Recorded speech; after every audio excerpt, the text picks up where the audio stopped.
We're going to see if that app is available under the VPP, whereas earlier it was not. So we're going to go ahead and open up. Here is my Google Chrome and my JSS right now. The app that we were looking for was a preschool splash, so forth. It's not here listed, so we're just going to go ahead and do new. Next. What was it? Splash. Oops. So splash. Forget the name of splash. Okay. Let's just do splash. And then we're going to look for the preschool splash. Here it is. Preschool's kindergarten splash math game. So you want to go select add. Now we're going to hit VPP, and you're going to be able to see that it doesn't say is not available, which now you should see a VPP code. Now we purchased 600 of these, so let's see how many are accounted for. 595. If you needed the additional 5, you can just go and purchase another 5 more. It's under the same facilitator VPP code that I'm using originally. So basically, I'm just going to set this up and get this working. My category is normally set up as for students.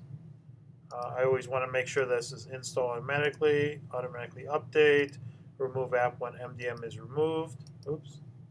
And that's pretty much it. So basically what you wanted to make sure is that under the device assignments, you do have the 595 or whatever the amount of total content you've downloaded.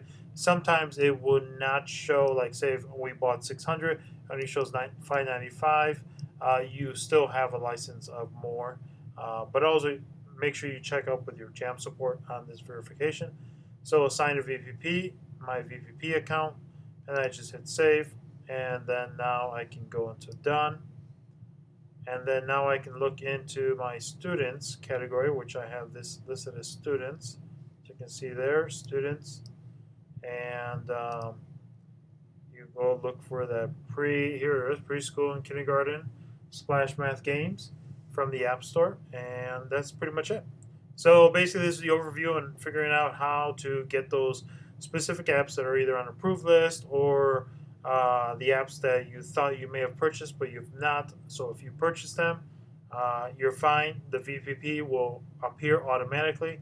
If it does not, then it will prompt you with a message that currently these apps are not available. So that's basically how to add apps to your JSS that requires VPP, and the VPP contact can appear.